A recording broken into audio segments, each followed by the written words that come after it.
Okay. See how bad the camera. Oh, wow, we don't have camera for a minute. We might need to see how this works. All right, the camera. There we go. Oh my gosh. You guys got a glimpse of reality here. Don't look at the man behind the curtain. Right. Okay. My camera was not working, but it is now.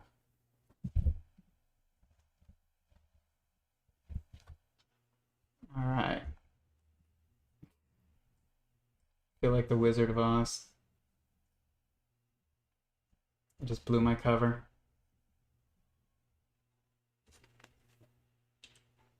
I don't actually have a brick wall. There we go. Sweet. We did it. Okay. So, let's see how well this works today. I've been throttled lately on here, and I can definitely tell. And,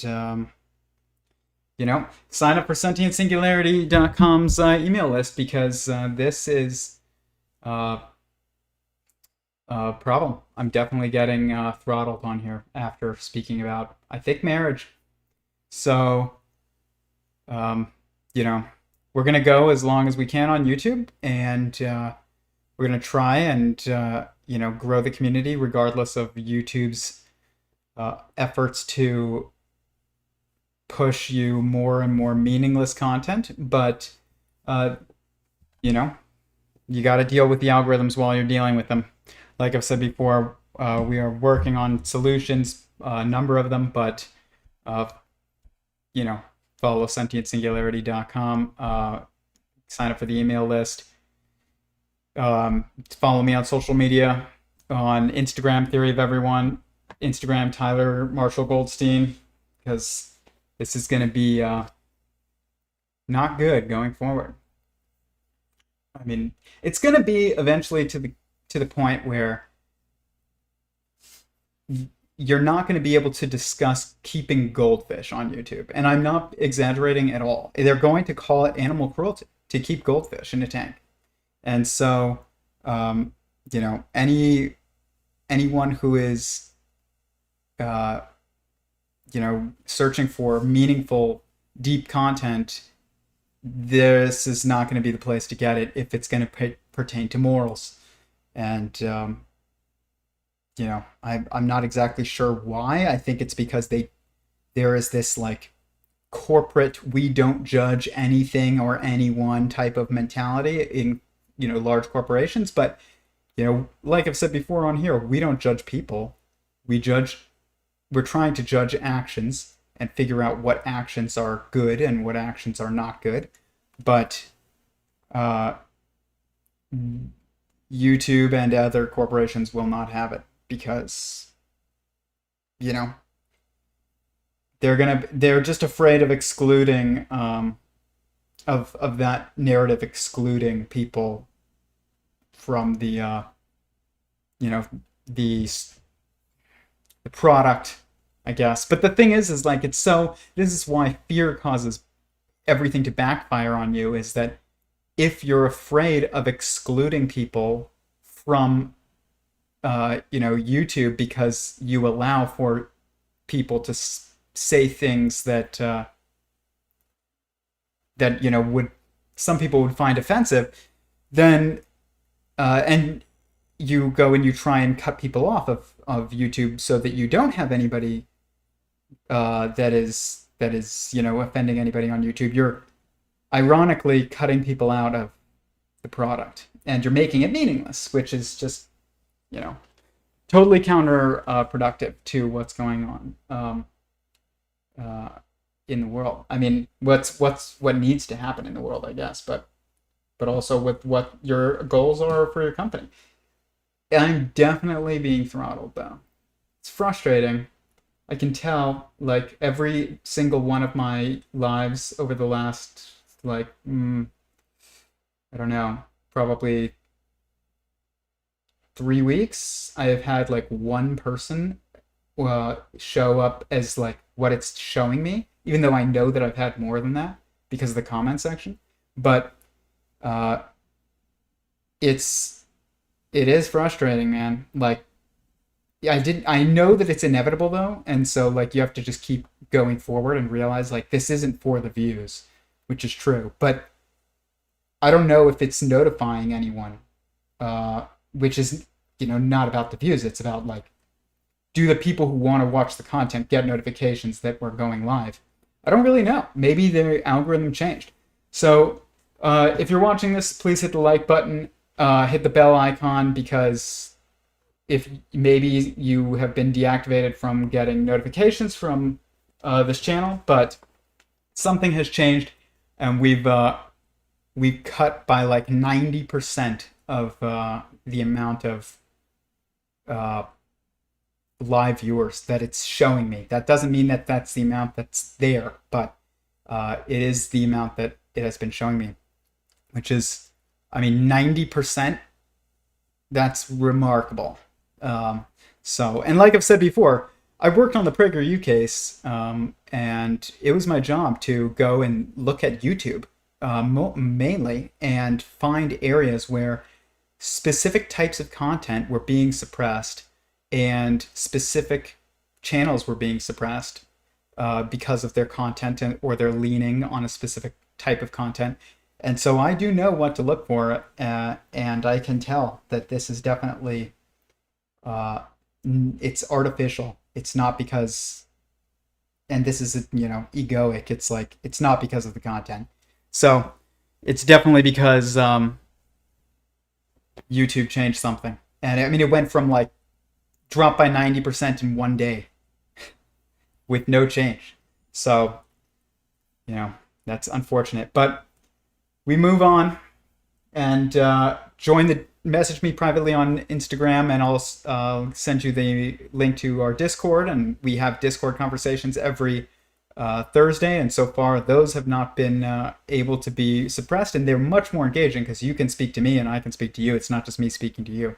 So that's probably what I look forward to most in the week, is just engaging with you guys. But leave a comment, let me know if you got a notification, and if you didn't, make sure that you hit the bell icon so that it will ring when I get on, if you want to continue to watch these lives. So I wanted to share this.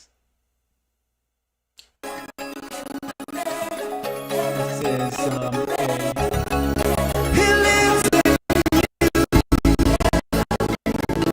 animation that I made.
By the way, let me know if it's too choppy and I'll stop it.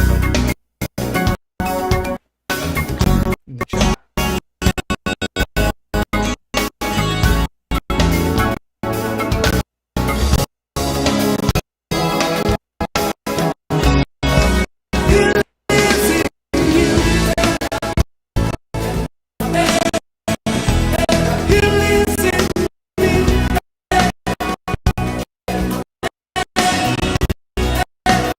He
Okay. Well, that was check that out. I posted it to this channel so you can actually see the actual video without it being choppy. But uh, I've been messing around with that for a while. Obviously, people know I kind of obsessed over this like idea of animating geometry and putting it to music. And eventually, my goal is to have an original song and to have that with mostly original animations. And then, and there's a few people that I want to tap for this. Some of them are already engaged with our community, and I want to basically show from the beginning, animate from the very beginning of the, uh, of, quarks, essentially, okay, or spinners, which, you know, I've Eric Weinstein is described as the precursor to fermions, but spinners aren't just like they're not the precursors to fermions. I don't think they are fermions.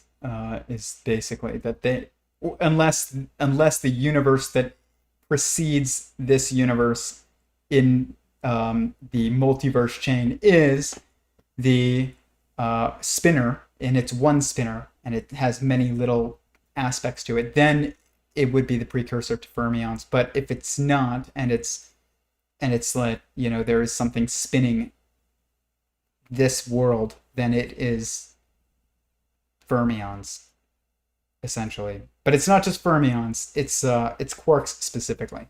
So but yeah,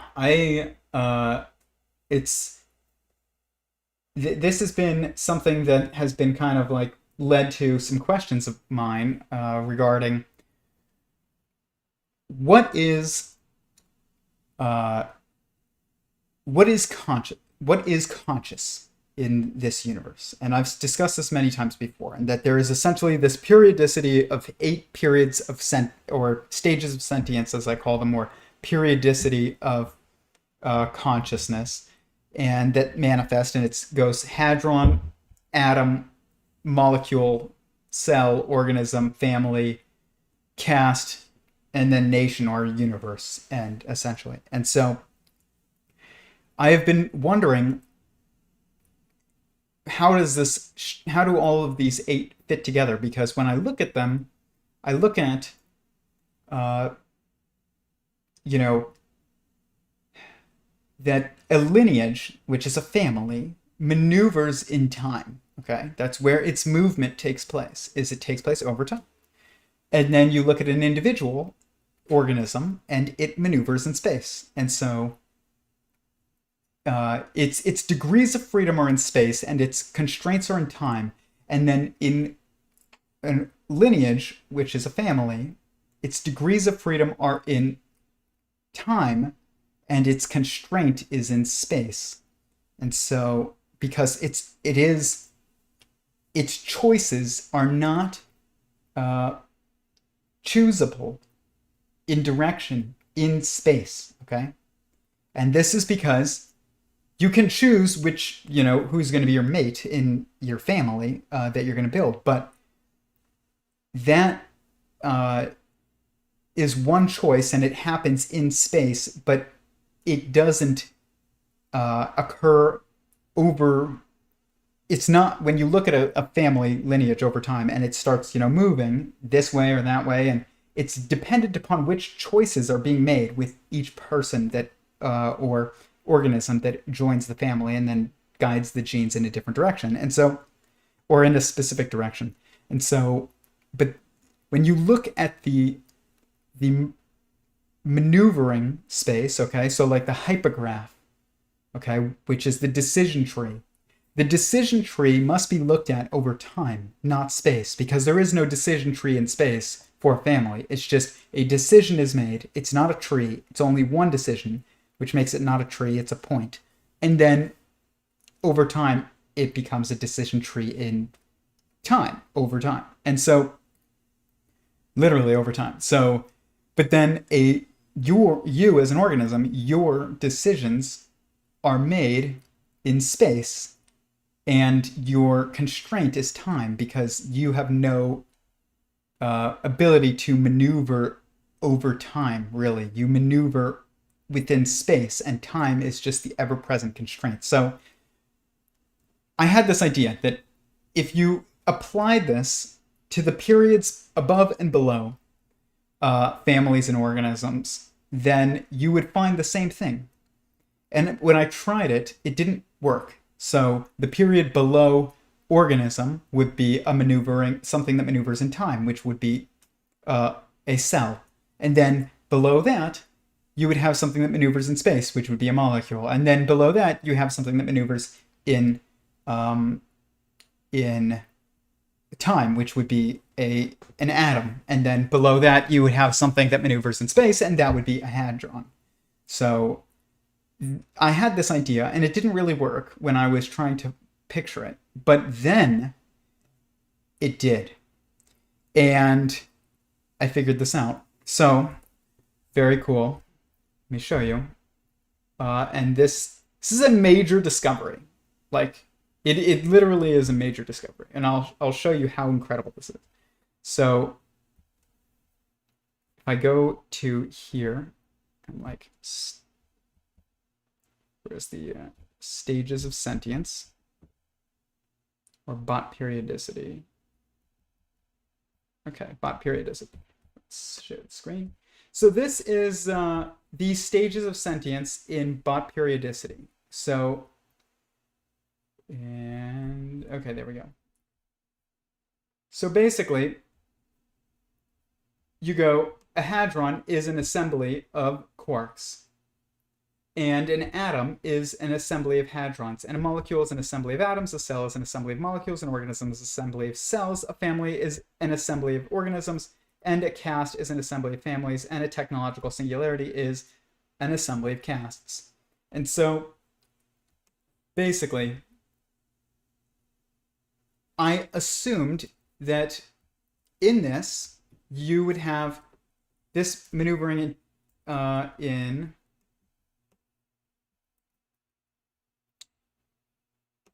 I guess you would say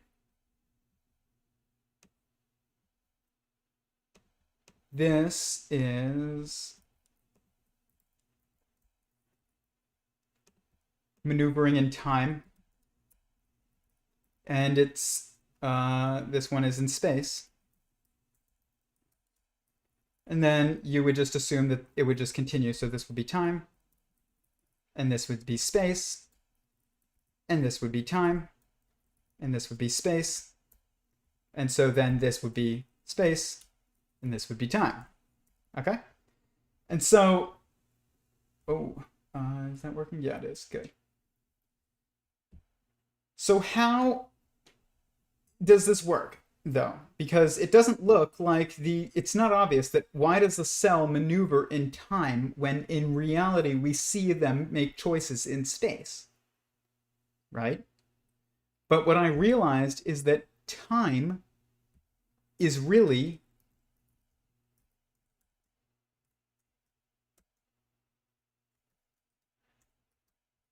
this.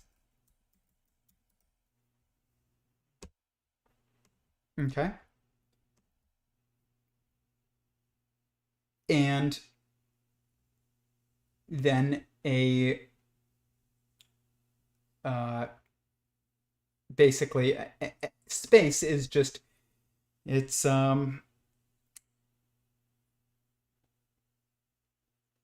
like individual choice. So like this would be individual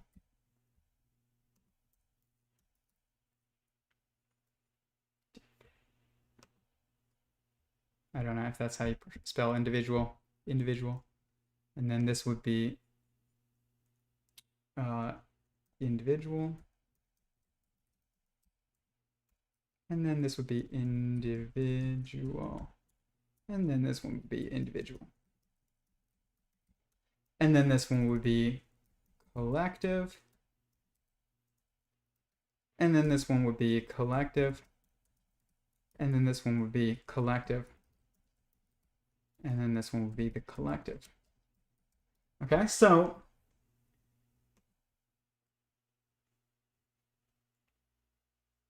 that means that you can reduce these down, because obviously this is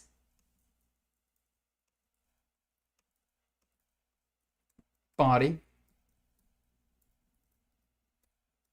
head,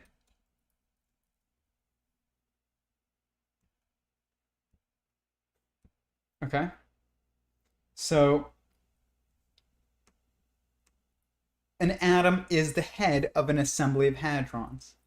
A molecule is the head of an assembly of atoms. An organism is a head of a body, which is an assembly of cells.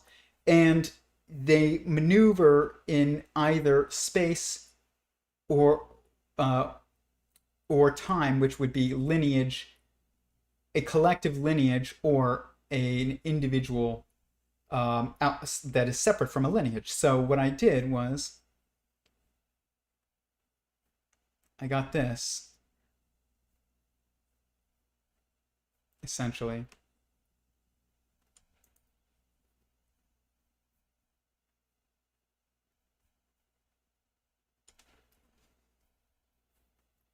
So if you reduce it down, you're like an atom maneuvers in time via lineages, and a quark, well, not really a quark, but yes, a quark. But a quark is, it's not a sentient being, but still, it's part of a sentient being. But actually, no, wait, this is a hadron. Sorry, there we go. Hadron molecule, organism, cast. Yeah, this is it. Okay, good. Hadron. So when you look at this, an atom of hadrons, okay? An atom of hadrons makes sense. A cell of molecules makes sense. A family of organisms makes sense. Technology of casts makes sense. And so you've reduced it down, and it's to show you that these four overlapping perspectives, it's two sets of four overlapping perspectives, are forming, which when they overlap and you reduce it are four. So it's like 1, 2, 3, 4. And so what we can do is we can do even more with this, because we can be like,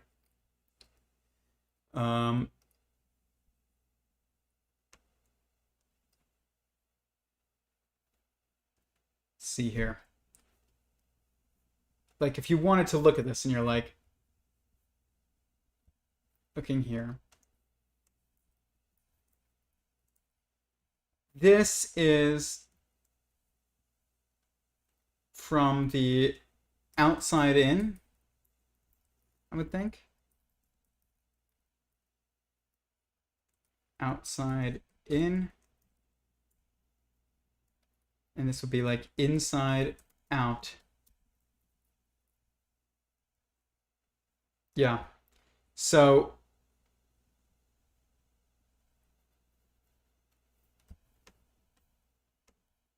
it's like the universe is looking at itself from the inside out and the outside in at the same time. So as information comes from the outside in, which starts at quarks, so an assembly of quarks, then it goes this way, because an assembly of hadrons is outside of a molecule, okay, if that makes sense. So because a molecule is its head, so it's inside of an assembly of hadrons. So this one is from the inside, and this one is from the outside. So outside in, inside out. And so is the flow of essentially information or perspective. And so casts looking inside themselves see a technological singularity. An assembly of molecules looking inside of itself sees a cell. An assembly of atoms looking inside itself sees a molecule. And basically that's it. So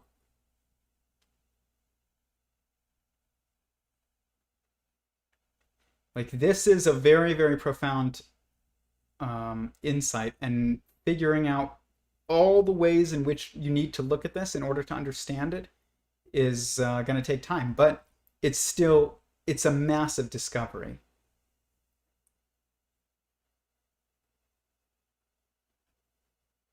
Because you don't, and what's perfect is it's so perfect that you don't even have an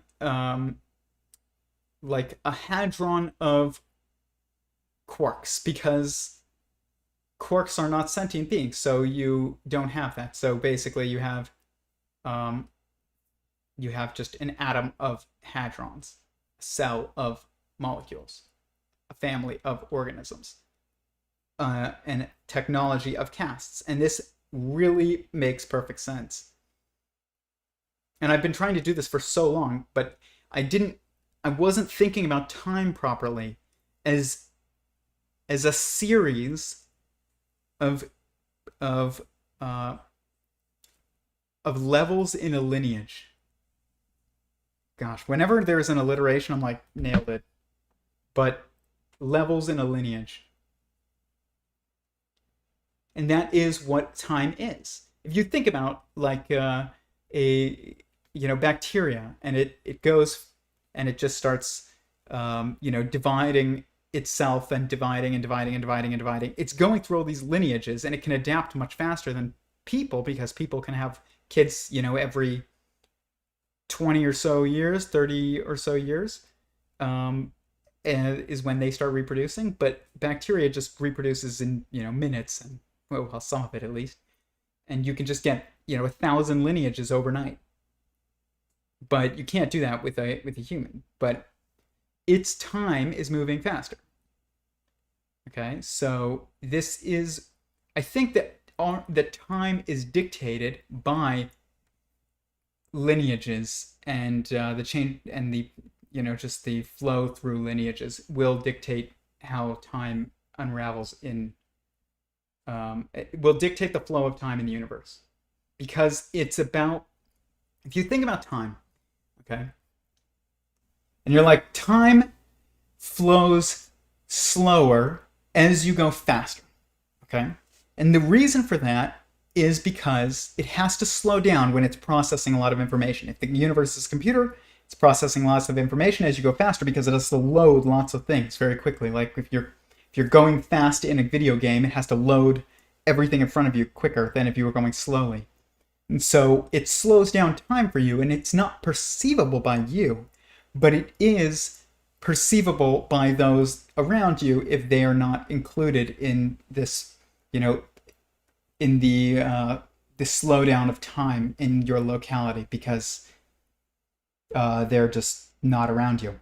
And so if they're not processing as much information, it looks like their time would be going faster and yours would be going slower. But this is also true of this is also the reason why when you get close to something that's very, very heavy, has a lot of mass, it's because it has a lot of information that is being processed, and it is impacting of a lot of information, and so therefore it slows down time around it so that it can process. So it's basically a way of the universe just processing the programs that it needs to. So this is exactly like a video game. Or if you open up a very big file that's like a very heavy object in the universe, and it goes very, very slowly on your computer all of a sudden, it's like that. It's exactly like that. But if you're processing lots of lineages, then what that does is it causes the processing of a lot of information. And because of that, it will cause time to slow down for you. So these cells that, live and die over the course of minutes, in bacteria, or something else similar, we look at them and we're like, wow, it must suck to live like 15 minutes. But the thing is that to them, that's not really how it's working. It's not being perceived like that. I had this funny idea of um, that old people move so slowly because time is moving so fast for them. Because I realized that as I got older, time would move faster. And I mean, if you remember when you were a kid, summers used to last forever, and then as you got older, they've lasted less and less time. And that's probably because of you processing each summer in comparison to the previous, which basically your mind has formed a lineage of summers. And the more summers that you have, essentially, then the slower it would go for people observing outside, but the faster it would go probably for you, I think. I don't know. I need to think more about it. But that's not the best. It's kind of a metaphorical example, but it's, so it's not going to be one-to-one necessarily. It could be totally wrong in the opposite, but I need to think about it. But the cells replicating that I was talking about with bacteria, that works. And so, but when I realized that what it is that makes this structure work that I showed here, right here, is that everything here is a structure that is a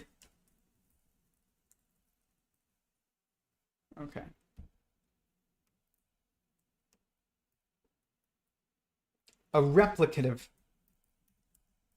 structure.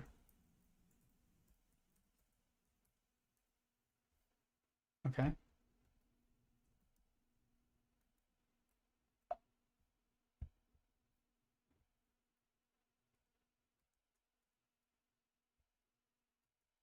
There we go. And everything here is a it's like a changing structure. Or I guess it's like this. It's an interactive structure.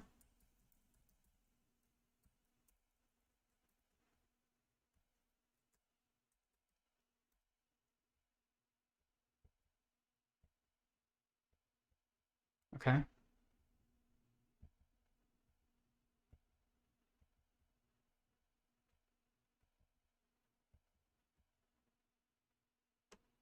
So hadrons, which is a proton and neutron, are interacting with each other to make an atom. Molecules, which we're going to take a look at tonight, proteins, are interactive with each other to make a cell. An organism is interactive with organisms are interactive with each other to make a family, and casts are interactive with each other to make technology. Okay, so this structure is the perfect way to describe it. Replicative structure, interactive structure, and like, let's see here. How do we show? Wow. Okay.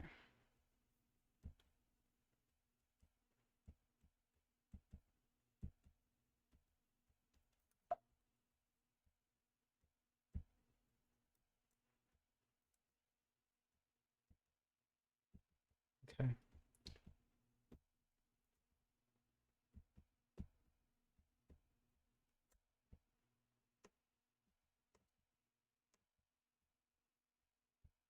Okay, and then we're going to go here. We're going to go to here. Where do you go?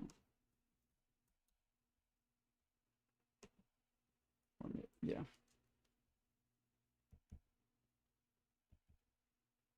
Okay. Maybe this.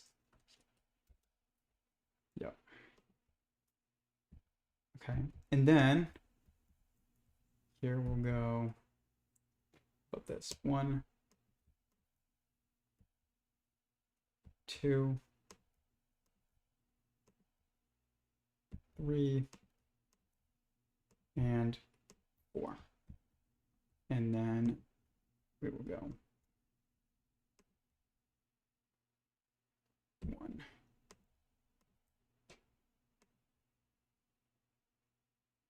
2, well,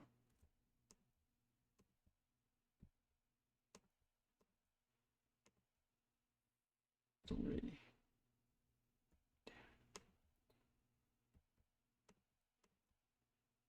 and 4. Okay. There we go.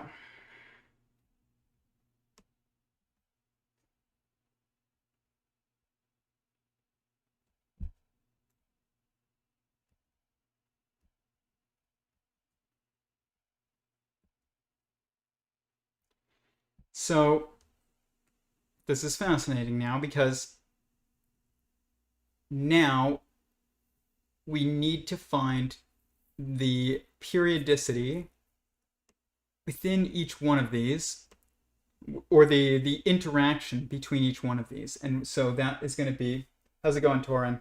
I'm glad you're here. There's something up with the algorithm, and I don't know if it's letting anybody else know that we're live, but this is actually like pretty amazing. So it's cool that you're here. So what I've been looking at is proteins. So if we go here, look at proteins.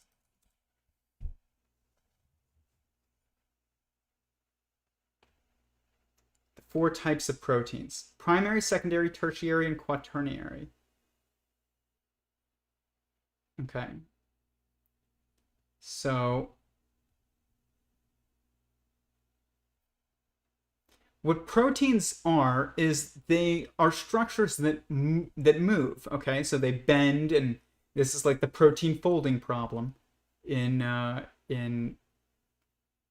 chemistry or biology. It's in between the two. So they make up, all the structures that make up a cell. So you can see that there are these structures that are all folded in all kinds of ways. Their shape is very specific. And so, say here, 6 types, 6 proteins. Let's see if there's 6 different proteins. Okay, well, yeah, I get that.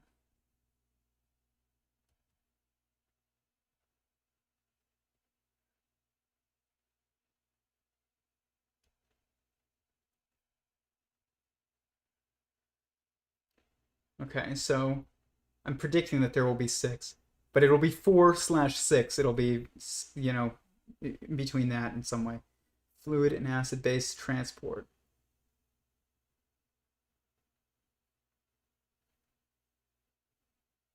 One, 2, 3, 4, 5, 6. Okay.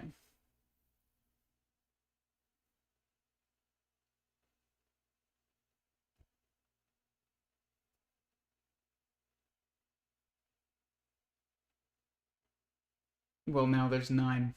It'll go 4, 6, then 9. Like everything else in here. But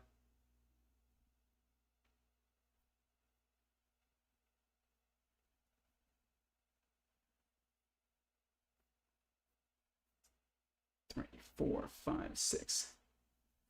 Okay, well.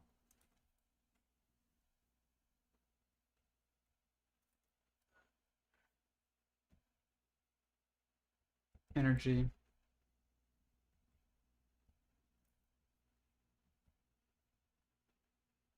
Hormones. Transportation and storage of molecules.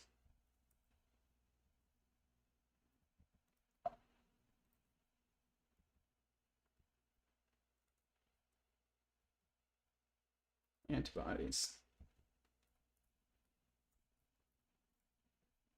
And then there's one more. Maybe not. Okay.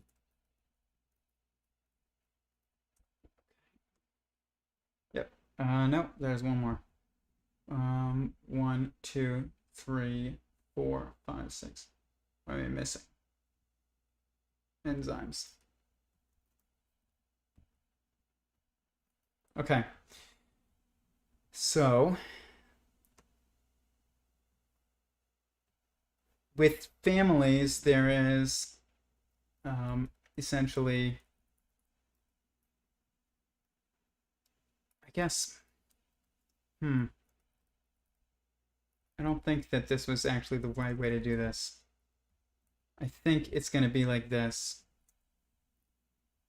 This one would be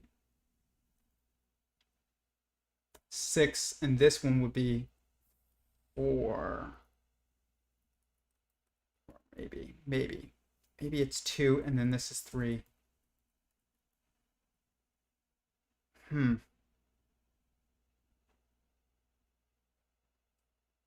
So like there's protons, and neutrons. So here, proton, neutron. Here would be something else. Organisms, it would be male, female. Technology, it would, or this would be actually castes. There would be government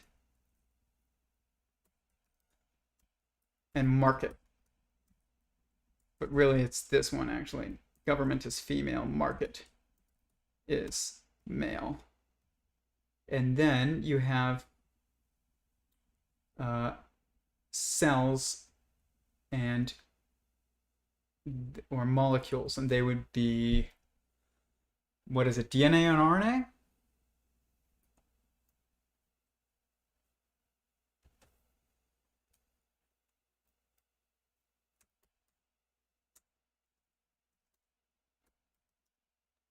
see here.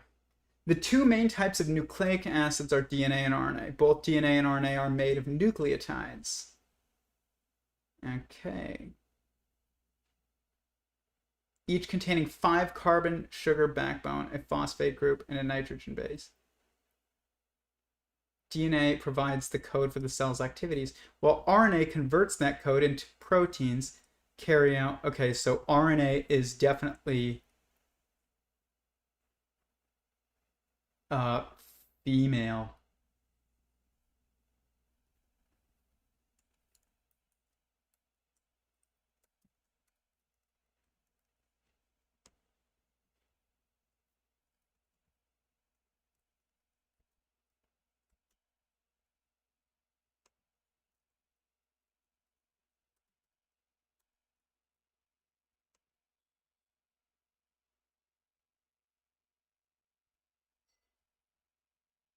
It's feminine.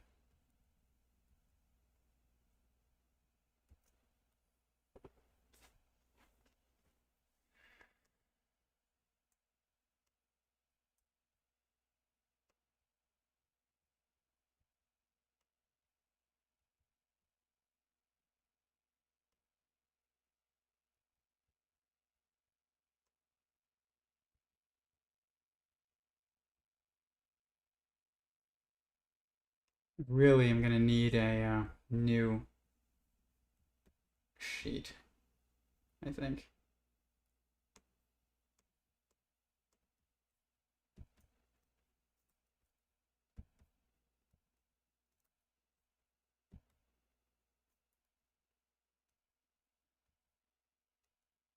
Running out of space here. Just make sure that everything is off. Good. Okay. I invited a physics professor, but he's chilling with his wife at the moment. Well, that's maybe too bad, but I appreciate it. It's important to chill with your wife. I did that last night. Um, so it's still weird that I have a wife, but it's wonderful. I definitely recommend getting a wife. Um, yeah. So these you can just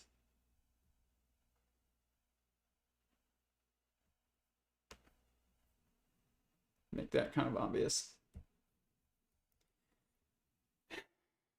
And then this should be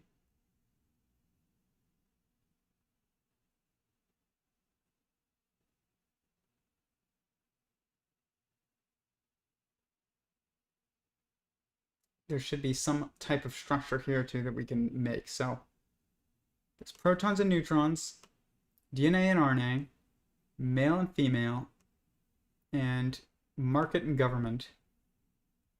So it's funny because RNA, DNA is the code for the cell's activities, okay? While RNA converts that code into proteins that to carry out cellular functions. So it's like a male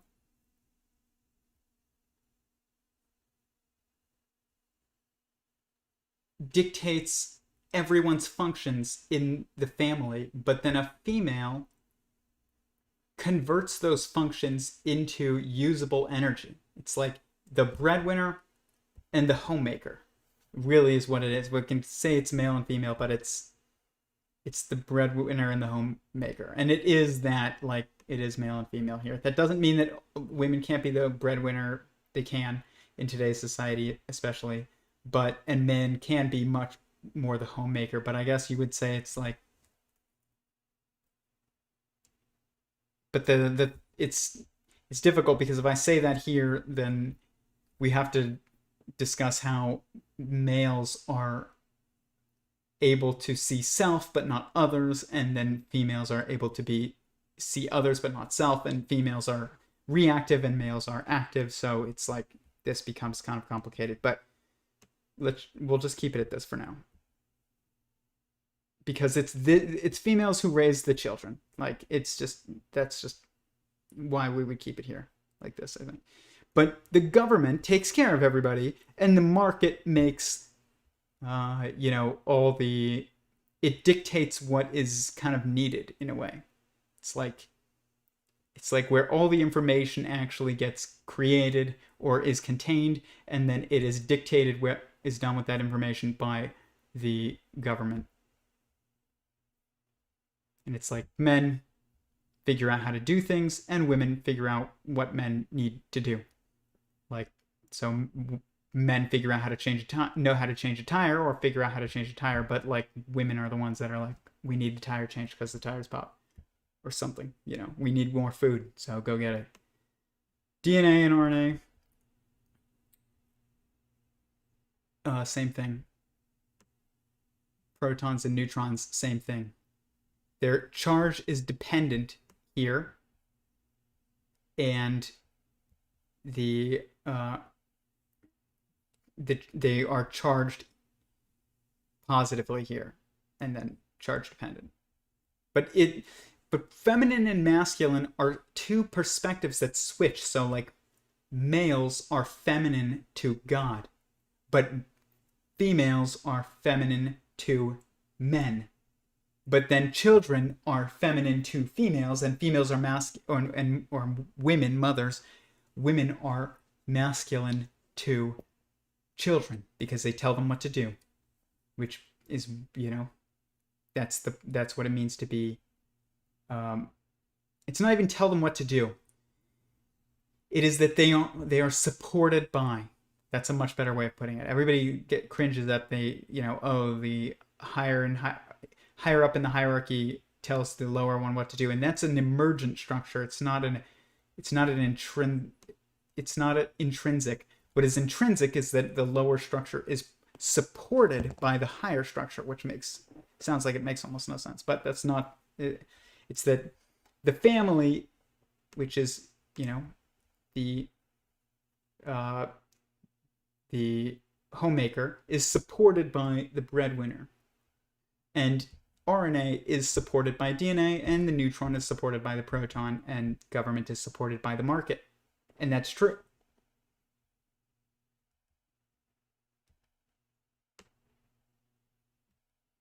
Dang. It's pretty remarkable how everything starts to fit together. Like, once you just look at it, slightly different perspective.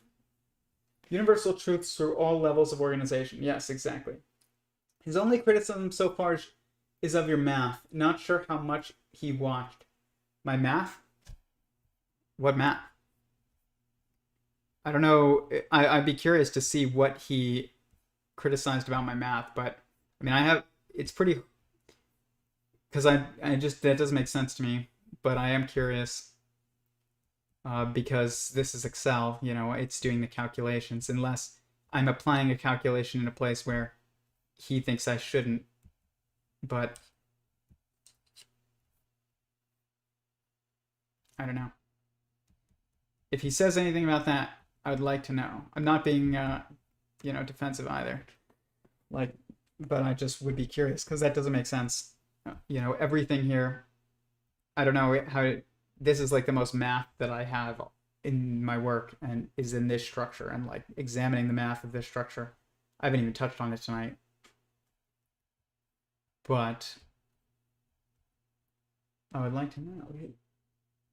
Do you think that depiction of DNA to be valid?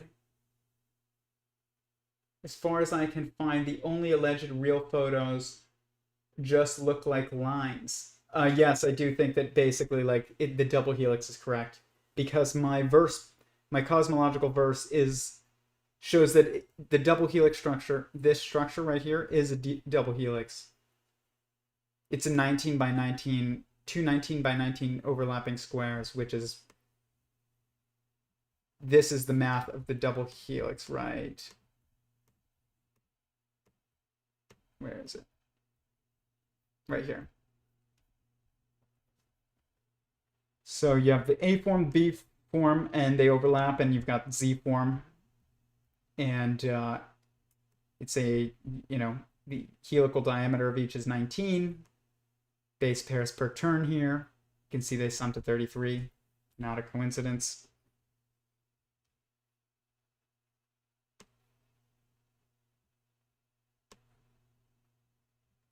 Interesting.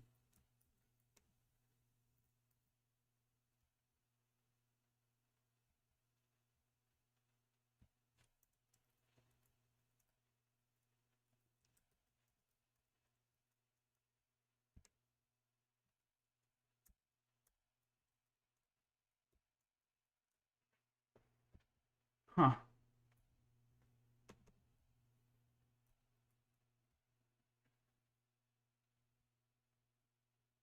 Oh, because negative 30.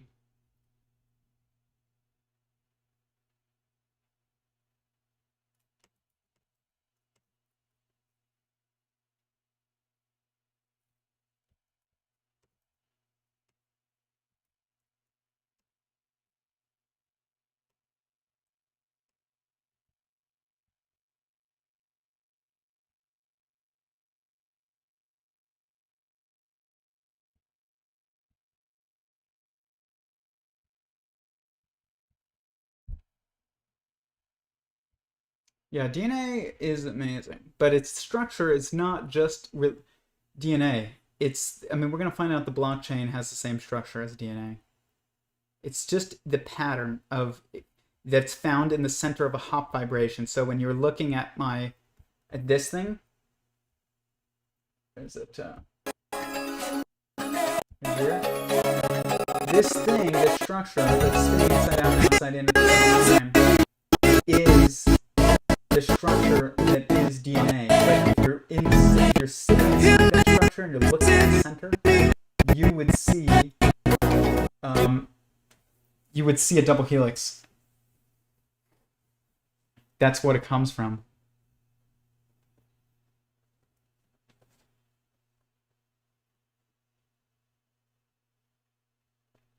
The Goldstein cat needs to show more math.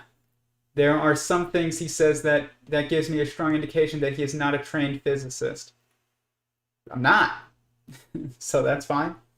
It's kind of hard to make much of a structured critique since he really doesn't lay out his theories, postulates, and axioms in a structured manner. Well, not in my live show, no. But I'm writing paper, so it's very structured in there. But it's not just physics. That's the thing, is that, everybody who's looking at this theory of everything space, and they're looking at, mathematicians like Eric Weinstein and physicists like Clee Irwin and, Sean Carroll, and Tom Campbell, and they're all working on these theories of everything. Everybody thinks that a theory of everything is physics, and it's not. So, because a theory of everything must explain physics, not be physics. Okay? It must explain math, not be math. It is proceeding of math. And I would say the only field that might apply completely is, as far as like a good label, is philosophy. But it's not even philosophy, it's metaphysics. And metaphysics is like objective philosophy. It's not just like, whereas like philosophy is subjective metaphysics. But the difference between a unified field theory, like geometric unity is attempting to do, or constructor theory or anything like that, like, is that, and in a true like theory of everything, is language, and that's it. Because there's only one pattern, so it's just the same pattern described in different languages, but you need a language that contextualizes it outside of physics and then shows its manifestation in physics and math, but contextualizes it outside of physics and math. So this is what's so hard for everybody, I've realized, is like, everybody's like, well, the math, we use math because math is fundamental. It's actually not fundamental. It seems fundamental, and it's fundamental to physics, which is fundamental to chemistry, which is fundamental to biology, which is fundamental to ecology, which is fundamental to sociology, which is fundamental to economics, which is fundamental to technology. And but there's something below math, and you could call it philosophy, or you could call it metaphysics, or you could call it meta-mathematics, as Stephen Wolfram calls it. But the rules are different, the language has to be different, and it doesn't use math, it precedes it, and it explains it. It doesn't use physics, it precedes it, and it explains it. So this is what I'm working on, is different than physics, even though it includes physics. And it's different than mathematics, even though it includes mathematics. And it's different from biology, even though it includes biology, etc. And sociology. So that's what I would say to that, is that it's not physics. And there is no way to train, right now at least, and I don't think ever, to truly, I mean, maybe, but like, only the first couple generations of a field actually understand the field. After that, it's just a bunch of people who think they're interested in the field, but don't actually understand what they're doing in the field, and then they just parrot what has been said by previous generations, which I'd say we're definitely at that point with physics. We're definitely at that point with biology. Whenever a field stops making like extraordinary advances, and or runs up against a problem that everybody's trying to solve but they can't, it means that the people who are running the narrative of that field are no longer in touch with the narratives that gave rise to the original structures in the field. Like, physicists today don't know what an electron is. What is an electron? They say, well, yeah, it's a fermion, and it's a fundamental matter particle, and it has this spin and it has this charge, and it that's what it is. But some of them would be advanced enough to say, okay, it's a wave, it's a point on a wave. That's true. But what gives rise to being able to view that point on that wave, and why do you see it in a structure that manifests mathematically in probability? It's like that. Explaining that is where physics has run up against a wall, because it's trying to use material to explain the properties of the material, and you have to use that. You have to use something beyond, which I don't want to say the abstract, because it's not really abstract. It's like more concrete than what we call material. But yeah, it's almost like you have to use logic, and it's in the understanding of the constraints of mind factored in.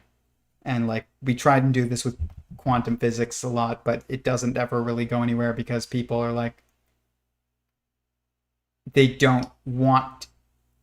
realize they have to include the structure of mind as like in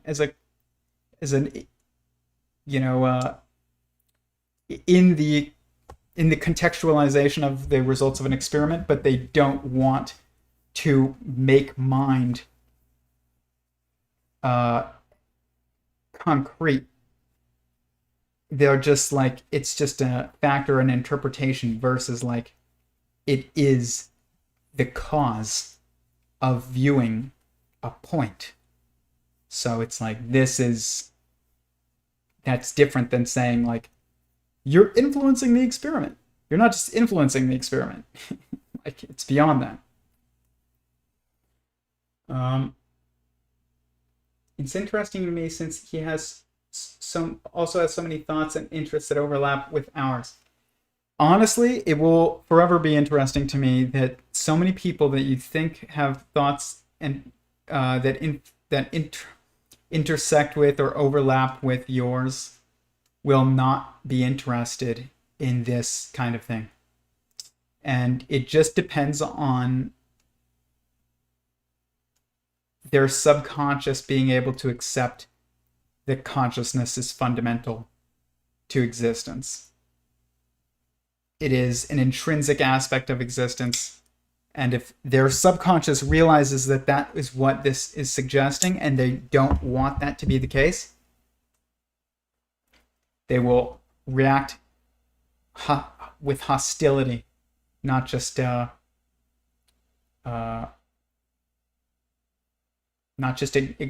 ignoring, but with hostility, because their subconscious also knows that it's true.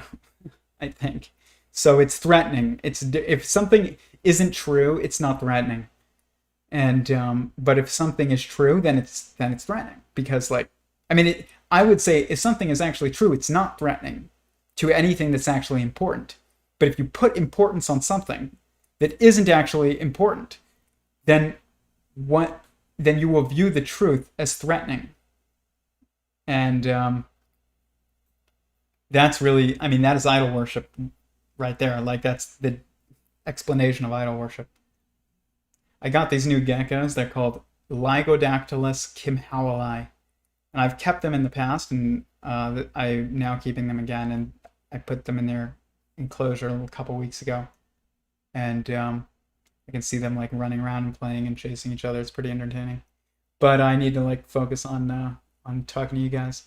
But if I keep looking over there, it's because like there's a zoo behind the camera, and they're all doing things all the time. So I will, on my Instagram, give like a tour of it.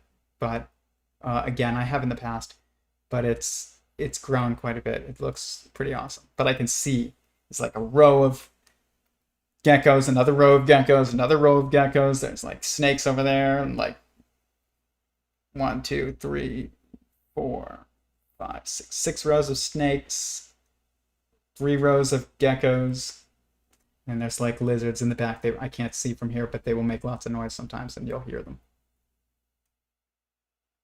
but I've never heard of them. They're beautiful. You can look them up. They're like they look like Phelsuma clemeri. They look like neon day geckos, but they're like a pastel version. They're like not neon. They're like pastel. They're like pastel day geckos, you could call them. He's more interested in dialogue than debate. Yeah, good. He should be interested in dialogue, not debate. Debate sucks. From a spiritual and holistic perspective with an interest in metaphysics and consciousness, this makes a lot of sense to me. Cool stuff, Mr. Goldstein. Thank you. Yeah, this is metaphysics, and it is metaphysics is the science of consciousness. That's what it is. It's the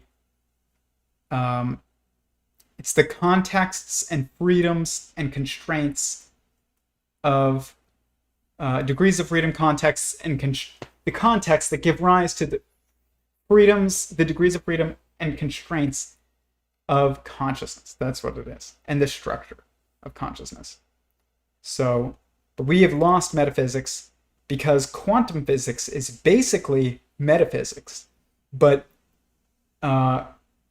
it's just missing a huge component, and which that is consciousness, and we know that. Everybody knows that. That's why Roger Penrose is so famous. It's like because it's not because of physics too much, actually. Nowadays, it's because of his, narratives about consciousness, and people, you can look at if you Google Roger Penrose interviews, it's just like eventually everyone asks him about consciousness, and it's because we know deep down that when you're talking about quantum physics, consciousness has to be a factor. But it's not just a factor. It's the context of quantum physics. It's not a factor in quantum physics. And right now the narrative is that it may be a factor, but it's not a factor. It's the context. And when you say it's the context, it changes it to metaphysics, which is quantum physics. It's the physics of the interaction of consciousness. And like that's why it's a quantum. It's like you are one person. And that holography,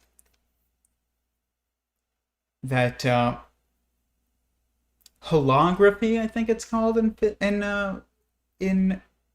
philosophy, like holon, that is, objectively consciousness. Like a consciousness dictates what a holon is. So a cell has intrinsic oneness, or which would be like internal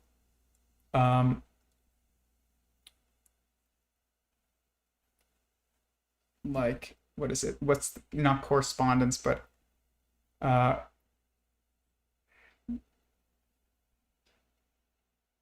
what's the word? It starts with a C. It's like oh man,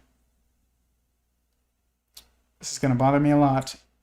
I say it all the time.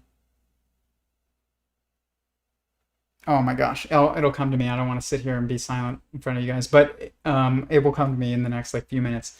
But when something is self-aware, it is able to it's like a complete circle. It's like when a string loops back and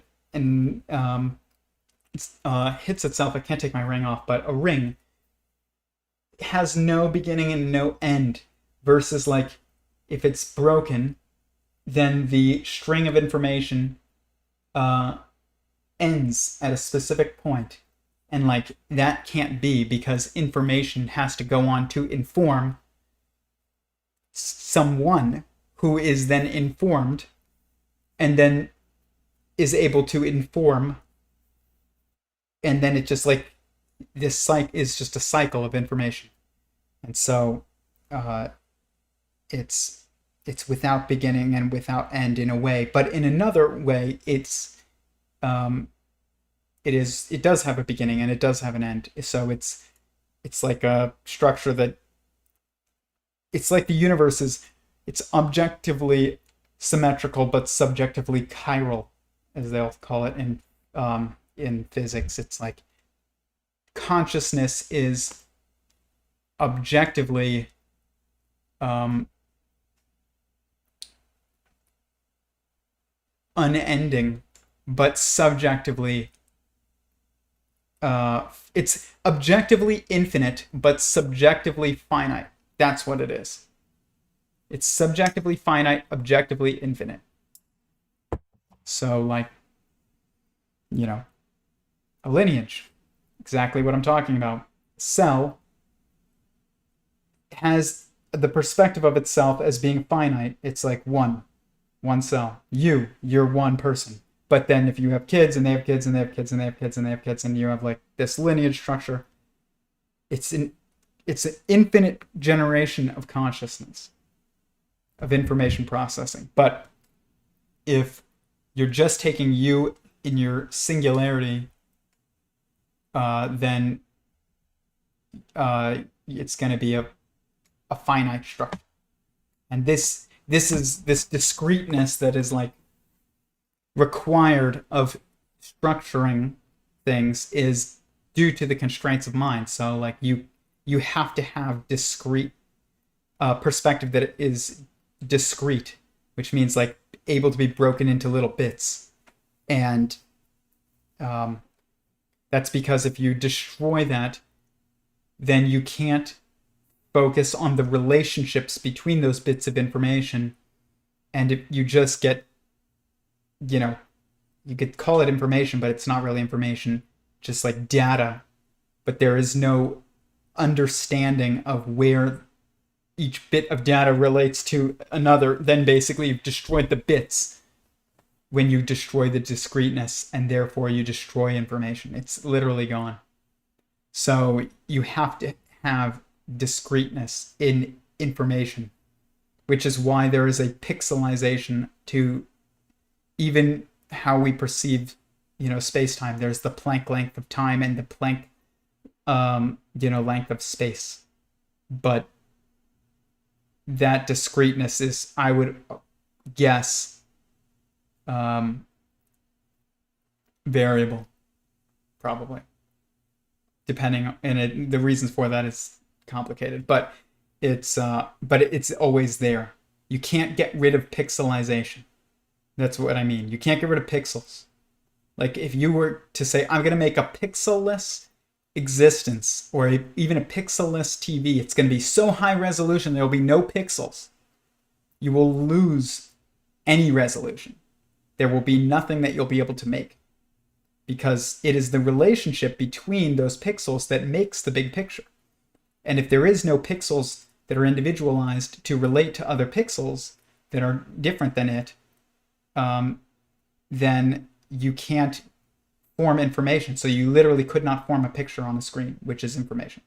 So this idea that like, oh, well, there's pixels on your screen, but the reality is smooth and not discrete or not pixelized.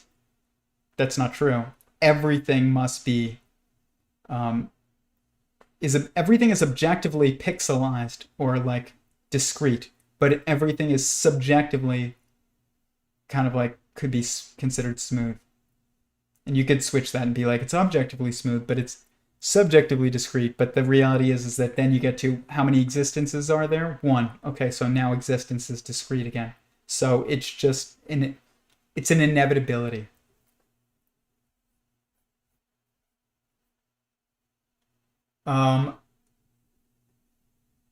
So I'm impressed. Blue body, yellow head. Yes, that's them.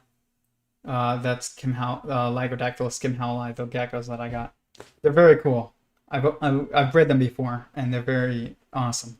There's two species of Lygodactylus, which are the day geckos of Africa are called Lygodactylus, and the day geckos of Madagascar are called Phelsuma. And the day geckos in Africa have two stunning species. One is Lygodactylus kimhowli, which is the one I got, and it's kind of like, it's like beautiful, but it's like pastel beauty. It's not like boom. And then there's like Lygodactylus williamsi, which is the most exquisite and like extraordinary animal in the world, like reptile in the world. I'm gonna show it. here.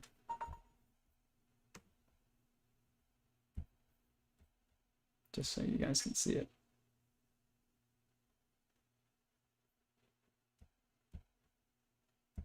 Look at this thing. This thing's like 3 inches long. And dang. So like actual size of this, I mean, you can't see actual size, but if a finger was like this, that would be actual size. So if this was like a finger, then this would be like that. So small. Maybe even a little smaller. But it's probably the brightest colored animal in the world. This isn't what I got. I've had these before, but and I will get them again later this year, probably. But I need to succeed with the ones that I just got, which are these.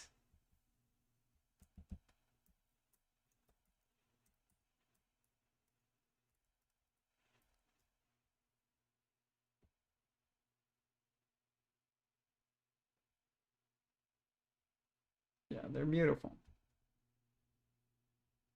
Like that.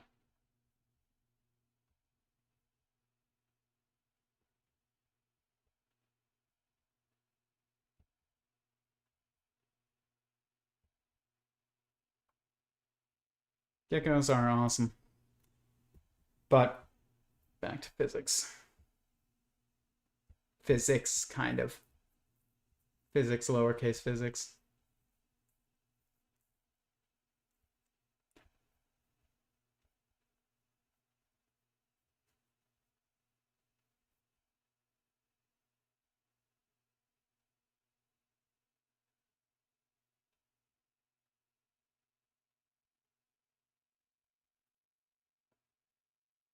Huh.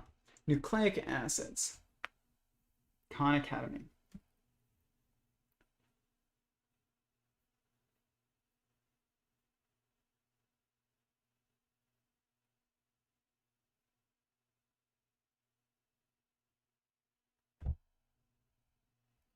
Proteins are macromolecules, I think.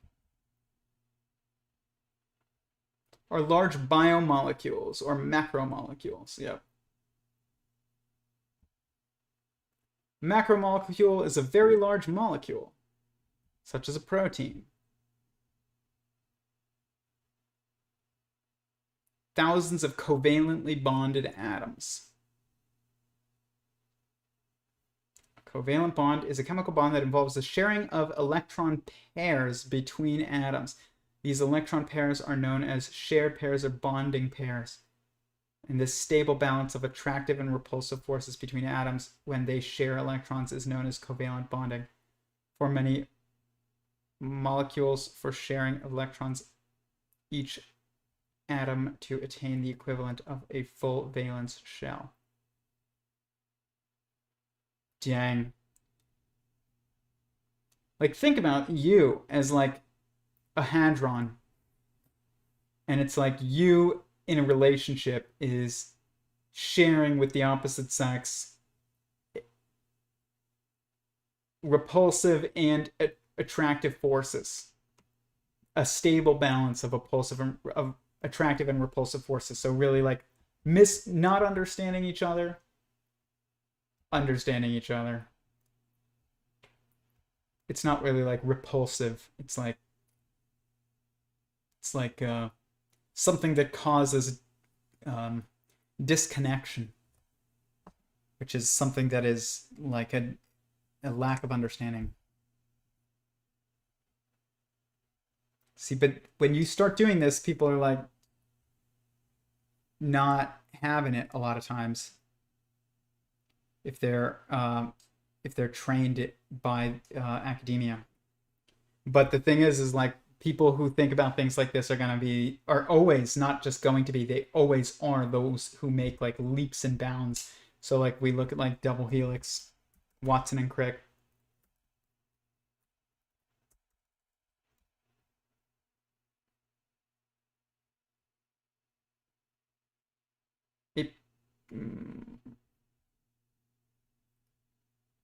James Watson. He co-authored with Francis Crick the academic paper proposing the double helix structure of DNA. Watson, Crick, and Maurice Wilkins were awarded the Nobel Prize.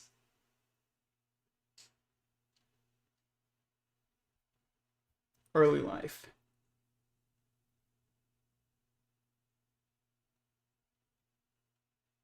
He is fascinated with bird watching.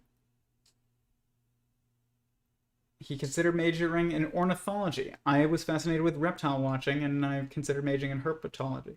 Watson appeared on Quiz Kids, a popular... Okay.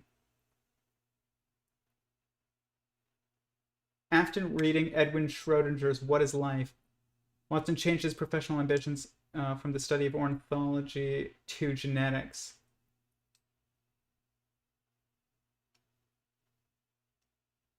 How did you study genetics prior to the discovery of the double helix? It would be genealogy, not like genetics.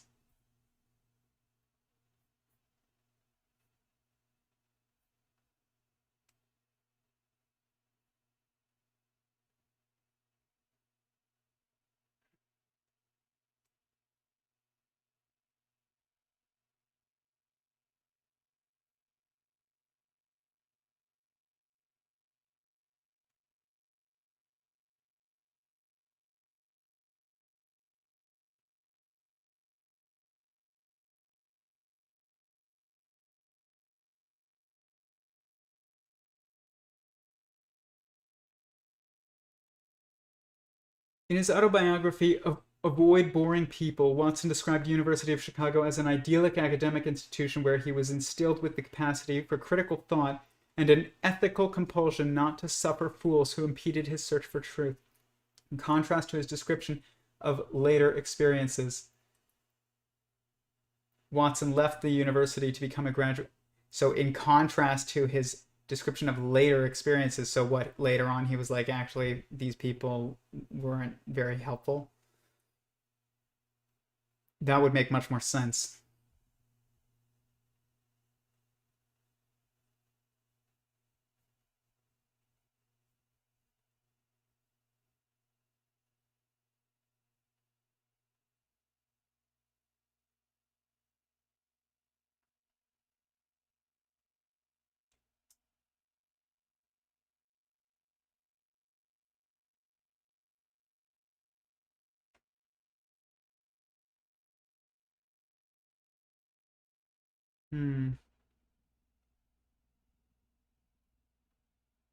Comments on race.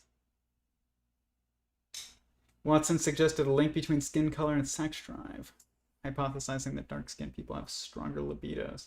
His lecture argued that the extracts of melanin which give skin its color have been found to boost subjects' sex drive. That's why you have Latin lovers. Interesting. He said, according to people who attend, you never heard of an English lover, only an English patient.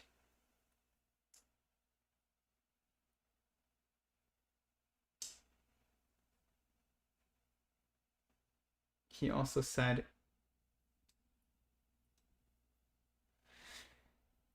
ethnic groups have genetic basis, Jews being intelligent, Chinese being intelligent, but not creative because of selection for conformity. He's close, but not quite there. It's not just intelligence. It's not like intelligence. He's right about intelligence, but intelligence is not like this is not about intelligence. Like when everybody's like, why are so many like Jewish physicists? It's not because Jews are so intelligent. It's part of it, but it's not it. Like there's plenty of groups across the world that are very intelligent. It's just that science, to push forward science, you have to be extremely disagreeable. You have to look the establishment in the face. You have to be able to look the establishment in the face and be like, you're wrong, and I'm not trained, but it doesn't matter. Like, and that takes like a disagreeable personality that's extraordinary. And you also have to sustain that when, not just when you're saying it, there's so much. You have to sustain that when people are trying to destroy the ability for your work to make a splash. They have to destroy. You have to sustain that when people are putting it down. You have to sustain that when you get rejected from groups that are focused on, supposedly focused on that work. And you realize it's not that work. So like that, to make anyone who makes scientific advances that are, leaps like the double helix, that is going to be someone who is extremely disagreeable. Always. Oh man, the YouTube comments coming in are so funny. Some of them. Someone wrote in a YouTube comment on one of my videos, "Is this guy autistic or schizophrenic?" Nice. That's what I mean. You have to be able to get those comments and be like, where someone calls you an autistic, schizophrenic person. Just be able to laugh at them. But, it's fine. I understand. It's very difficult to,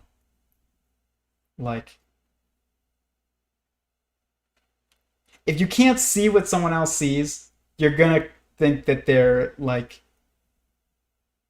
an autistic schizophrenic. But the thing is I don't even think we understand autism or schizophrenia. I've talked about schizophrenia on here before, what my theory is on it. But I don't know, because I don't know any schizophrenics. So I don't know anybody that I can discuss this with. But, and I've discussed, I know what autism is. And because I do have, some of those tendencies. But, it's a spectrum for everybody. It's not, that's why I don't like the term. He's autistic. He's schizophrenic. It's okay,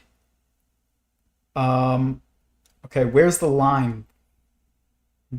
You're commenting on a video, it's almost if you chase a headless chicken, you are a headless chicken. It's if you're watching a video of some guy who has no PhD talking about physics, some physics debate, which is what this video that this person had commented on was, someone commenting on that, and you're asking if they're autistic, that's an 1.5 hour long video, sir. Takes one to know one.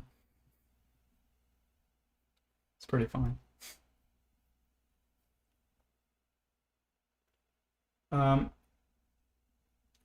now have 3 captive bred peacock day geckos, or 4 captive bred peacock day geckos. That's awesome.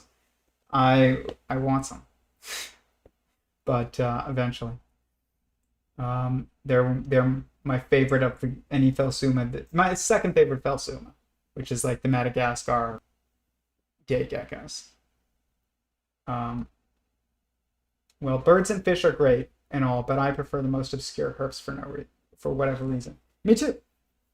Birds and fish are great, but they're not reptiles. People will be like, well, birds are reptiles. No.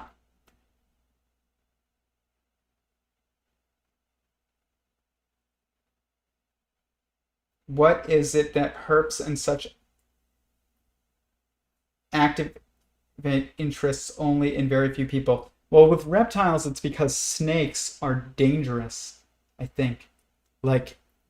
If snakes were known to be harmless, they would be considered beautiful, just like birds and fish and things. But snakes, we have an instinct, at least some of us, not me, but a lot of, I'd be dead if this was caveman times, because I would have gone and picked up a rattlesnake or something like that.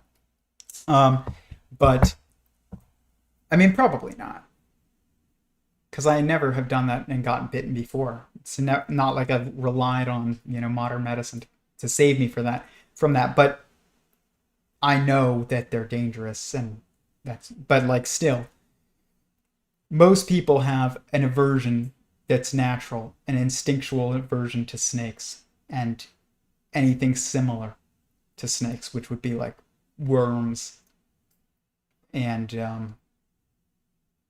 lizards.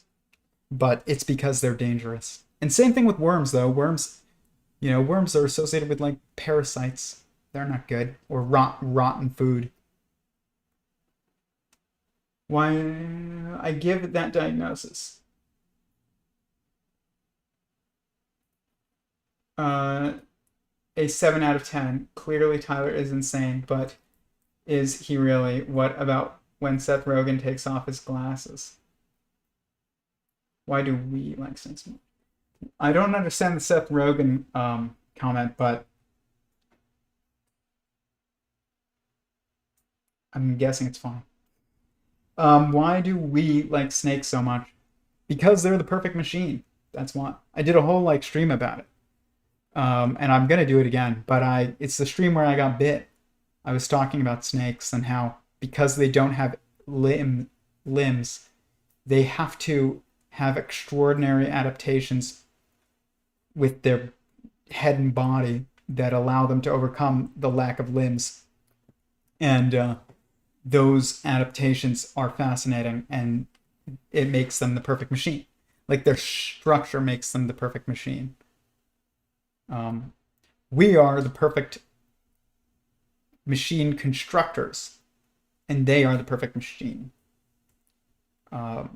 So I don't think humans are the perfect machine. Like, they're not. They just are the perfect constructors of machines, but serpents are the perfect machine. That's why I like snakes. So,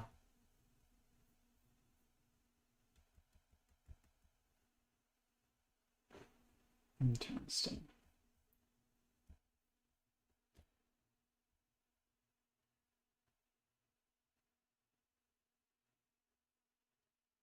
This is something that I'm including in my paper, and it's about changing of information. So, like,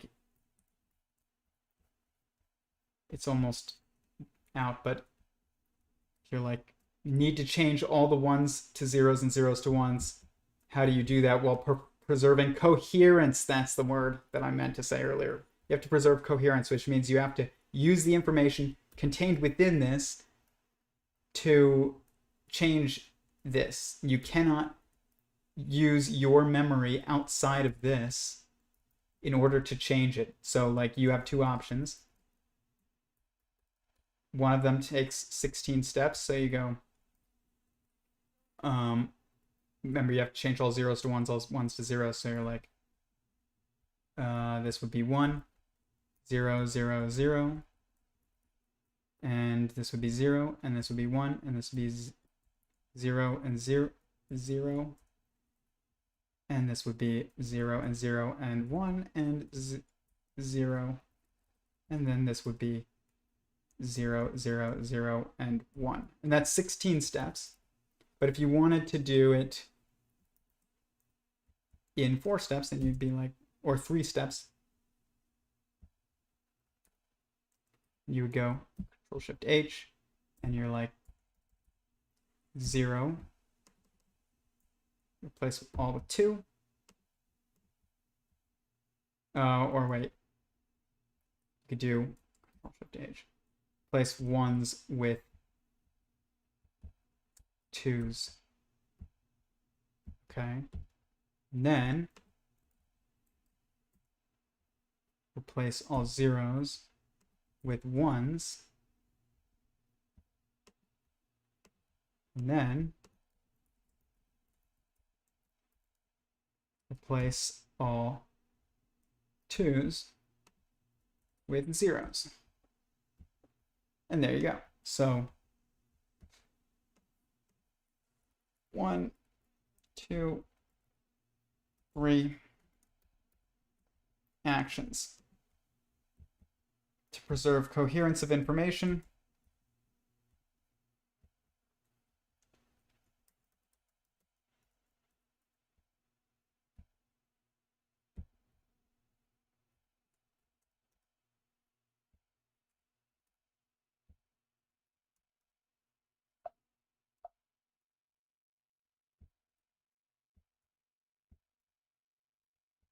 And then here, though, it's way more. It's literally like 1, 2, 3, 4, 5.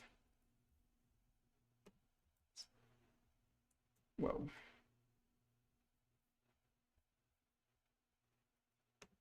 6.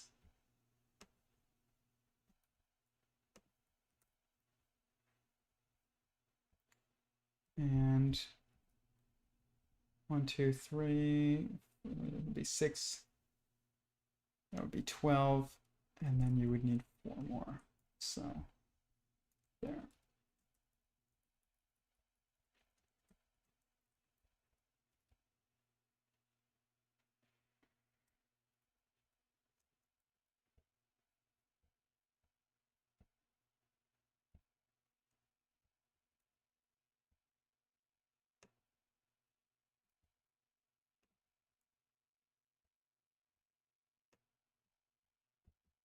Okay. And then here you would be like,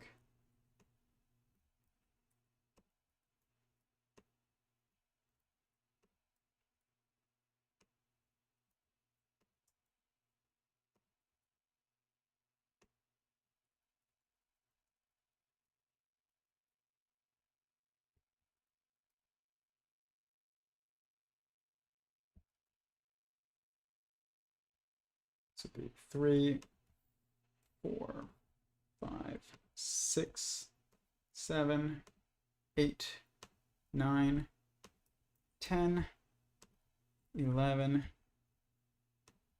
12, 13, 14, 15, and so basically, so now you go 1, and then you go 1, 0, and you're like 1, 0, 0, and you go 1, 0, 0, 0, you go 1, 0, 0, 0, and then 0. And then you go 1, 0, 0, 0, 0, 1. Then you go 1, 0, 0, 0, 0, 0. Wait, no.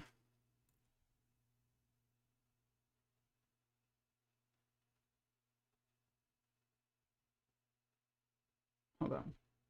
So be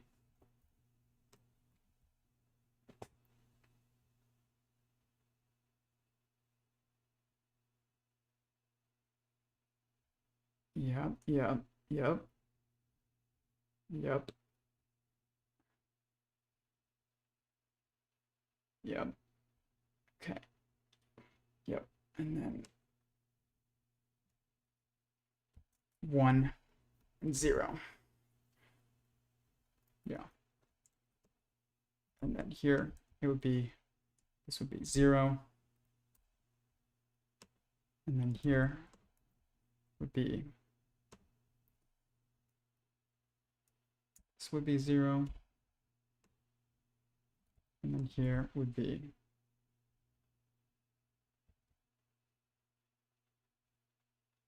this would be 0.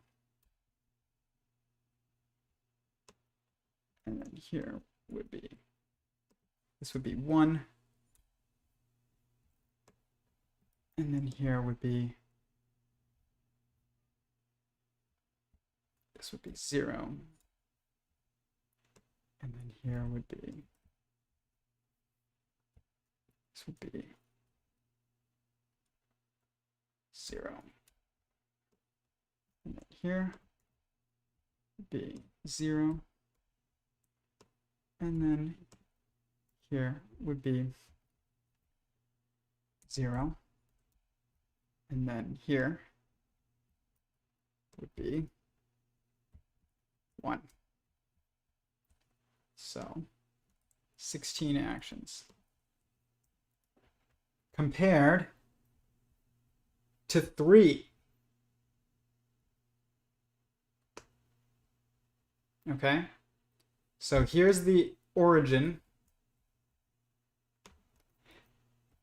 and here is the goal.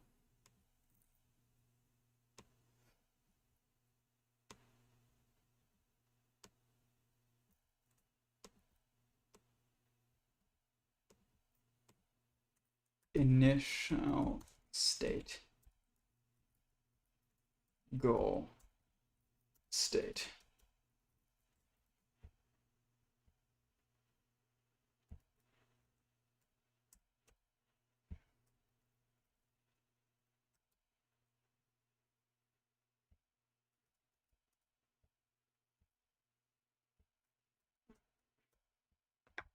Okay, so here's the initial state, here's the goal state.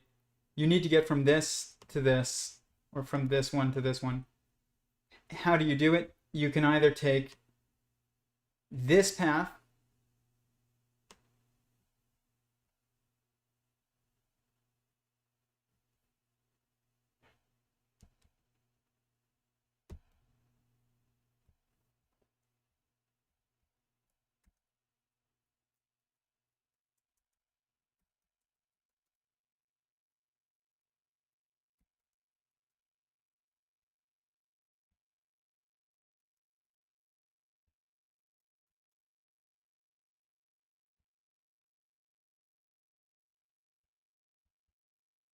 or you can take this path, which is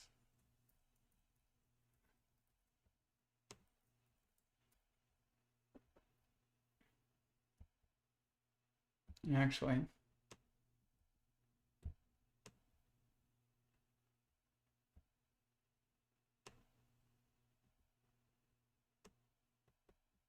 let's do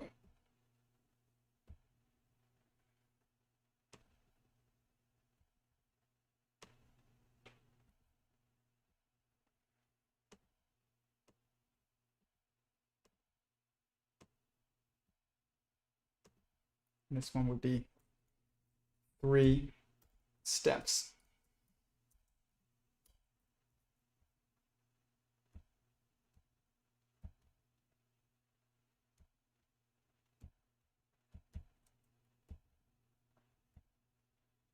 And then this one would be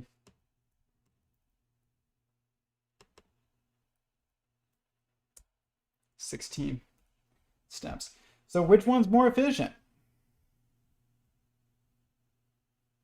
It's obviously this one.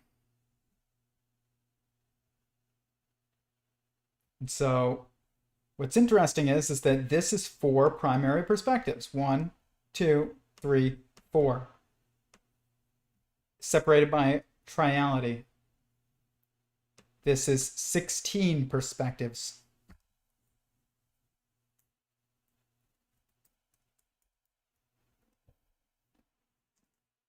Well, it's 16 steps separating 17 perspectives. So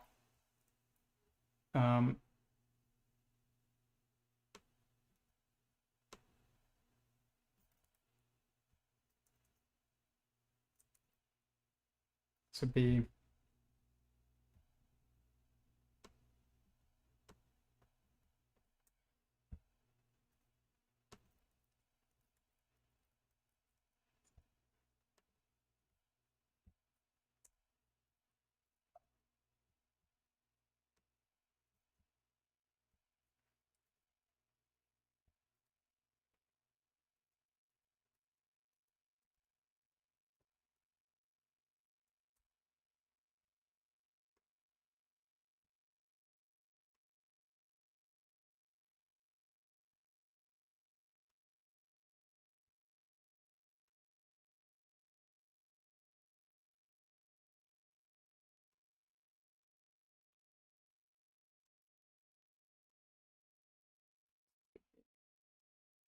four perspectives.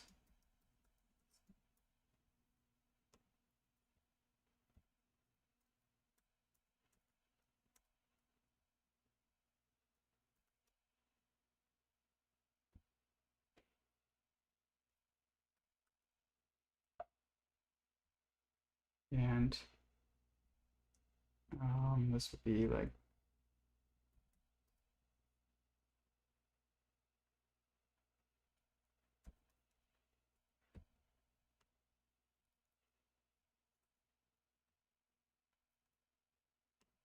$16, and this would be 17 perspectives. So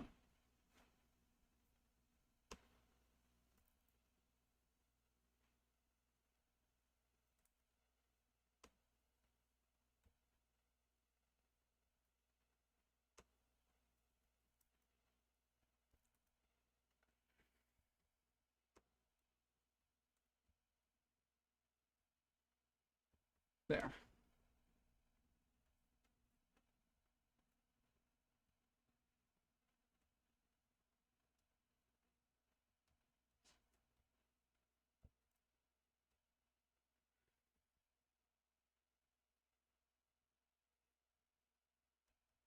Yeah.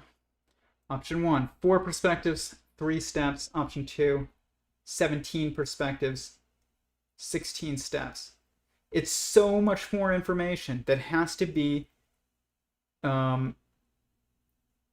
like kept track of. And if you can kind of see, like as I scroll by, you can kind of see it building and building and building to the end.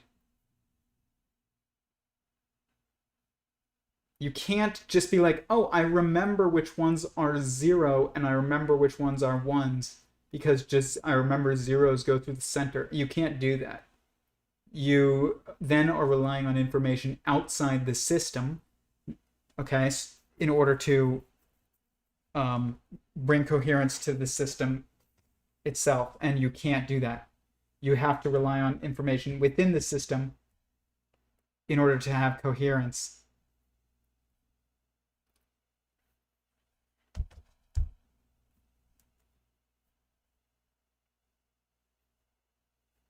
I really need to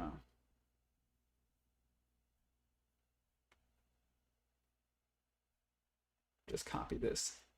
That's the first time that I've gone through all that and shown every step of that second one. It's like, that's a lot of stuff.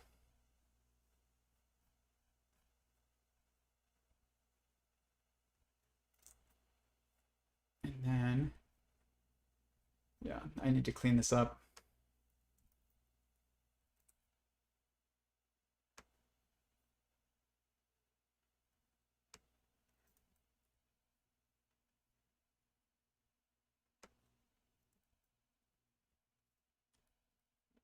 This is how your Excel docs get so big.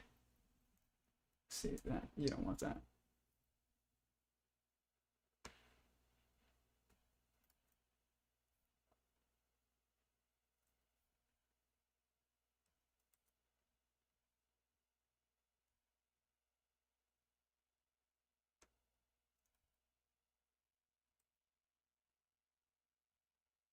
No, we can just go like this.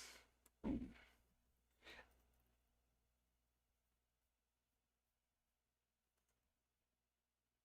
Wait.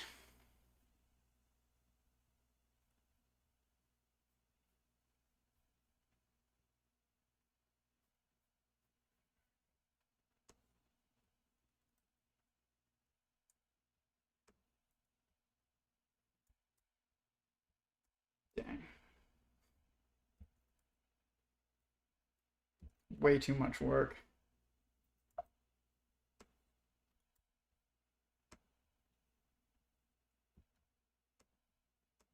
Bye. Okay.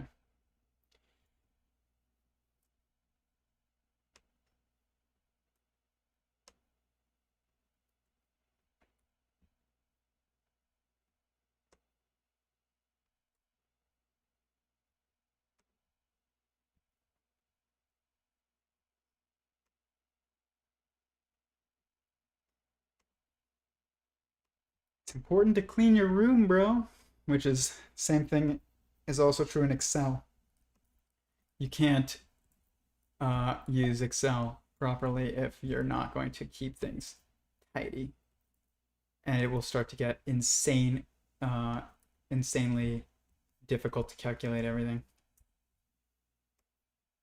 It's taking too long. So it's just too much going on. Okay.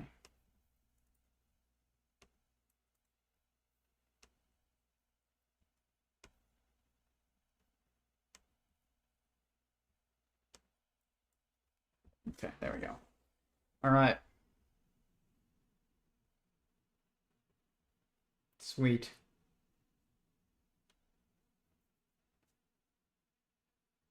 Anyways, I think I'm gonna call it since it's 9:30. Anyone want to ask any final questions? Otherwise, I'm going to go continue working on my paper for this. I might even jump into our Discord. So if you're on our Discord, check to see if I'm live on there. But I'm gonna get off here. But thanks everyone, and I'll see you tomorrow at 7:30 same time. Peace.